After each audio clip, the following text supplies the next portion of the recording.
kind of shit is messing with my Hi, and welcome back. Today I wanted to do a little one-off video about one of my favourite subjects, a phenomenon a lot of people refer to as twin films. This is when different studios end up releasing films close together that bear a striking resemblance to one another. And there are tons of examples. Volcano and Stromboli, both released in 1950. The Fly and the Wasp Woman, released in 1958 and 59. The Warriors and the Wanderers, both released in 1979. The Prestige and The Illusionist, both released in 2006. In our Truman Show series, we talked all about EdTV, a film that came out the following year and carries surface-level similarities, but is tonally very different. Even Groundhog Day has a twin film, the TV movie 1201, which debuted in the same year, 1993. And we'll be talking all about that one in an upcoming episode of Goodnight Rita, so make sure you're subscribed. But there's one example I think is possibly the most well-known. Pixar's A Bug's Life and DreamWorks' Antz, both released in 1998. Although a lot of you are aware of these twin films, I think there's a part of the story you don't know. Are you saying I'm stupid? There are a lot of reasons why this kind of thing can happen, from direct espionage to complete coincidence. In the case of Volcano and Stromboli, we know the former was widely seen as Anna Magnani's revenge for not being cast in Stromboli, a role she had been promised by the director.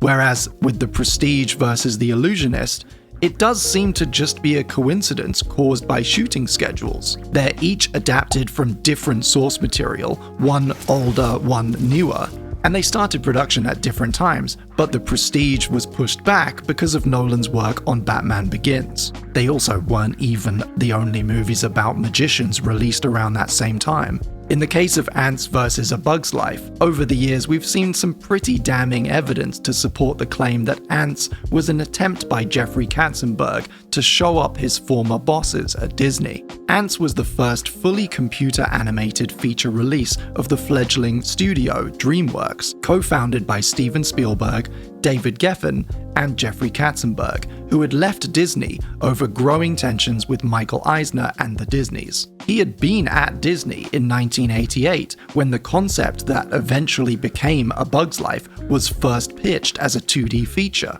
and although Pixar had a big head start on their production, he forced his team to rush Antz and managed to release 2 months ahead of A Bug's Life.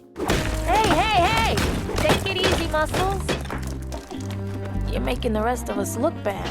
But here's the part you've never heard. Both A Bug's Life and Antz are inspired by the same source material, Henry Forsyth's 1898 novel, Rise of Bugman, and the ways in which they both acknowledge the original story and depart from it are truly fascinating.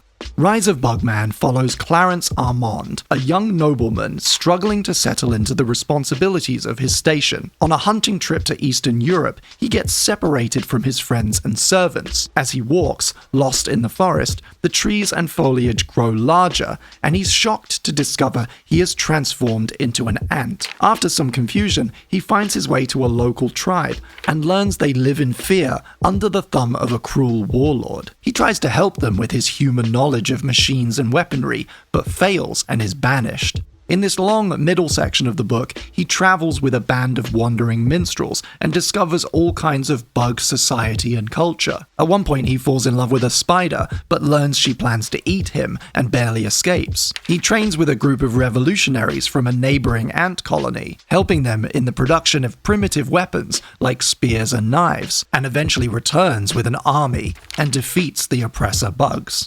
It's a story about teamwork and leadership, wrapped in a kind of magical fable. I want to thank all of you for giving us back our hope, our dignity, and our lives. You did it! Did it. We did it. The book was exceptionally popular at the time, but has fallen out of favor for its commentary on class structure and indigenous peoples. I mean, elements of the plot are basically colonial apologetics, the ants and bugs being too primitive for human, read European, warfare and technology, and Armand going on this kind of misguided journey to learn how to bring himself down to their level in order to be a good leader. Yeah, you can see where we run into some issues.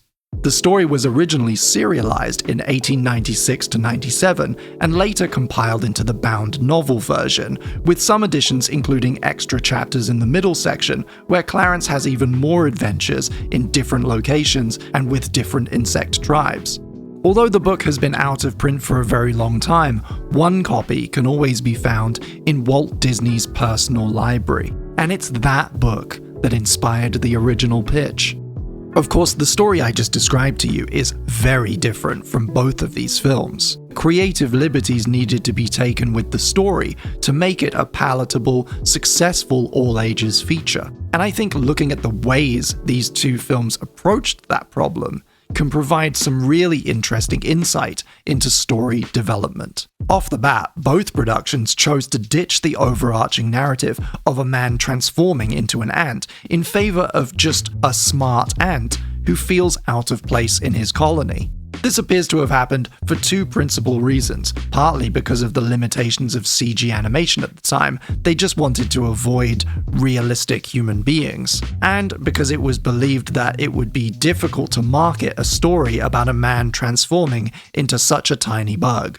In A Bug's Life, the story focuses heavily on the traveling minstrels, turning them into P.T. Flea's circus, while skipping a lot of the other middle chapters. There's a spider character, but she doesn't fall in love with Flick. They keep the ant colony and vicious warlord in the form of Hopper and his motorcycle gang of grasshoppers, while Antz transformed this conflict into a more gruesome military scenario, with Gene Hackman's General Mandible filling in for the warlord, and actually his name, Mandible, is faithful to the book, whereas Hopper doesn't appear anywhere in the original text. Both Flick and Z are intelligent innovators who question the status quo, Woody Allen's Z being more neurotic and anxious compared with Dave Foley's clumsy, quietly courageous Flick. Most likely these character traits evolved substantially as a result of casting. In Antz, instead of being banished, Z becomes a fugitive, with Princess Bala in tow.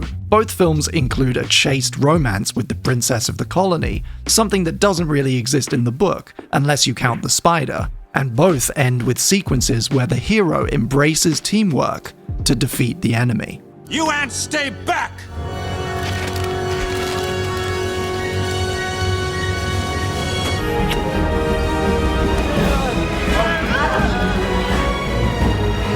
Although I kind of understand why they did it, I'm personally disappointed at the biggest change that both of them made to the story: the omission of Armand's human-to-ant transformation, mainly because it robs us of a wonderful final scene.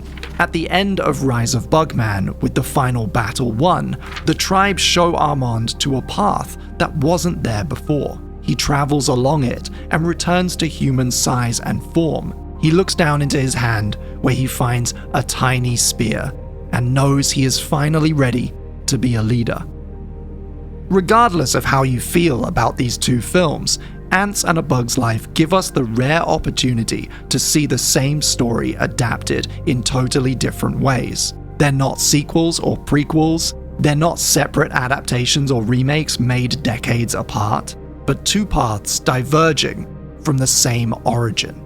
As storytellers ourselves, if we can understand and appreciate the different decisions made here and form our own critical interpretations, we might just unlock new ways of telling our own stories.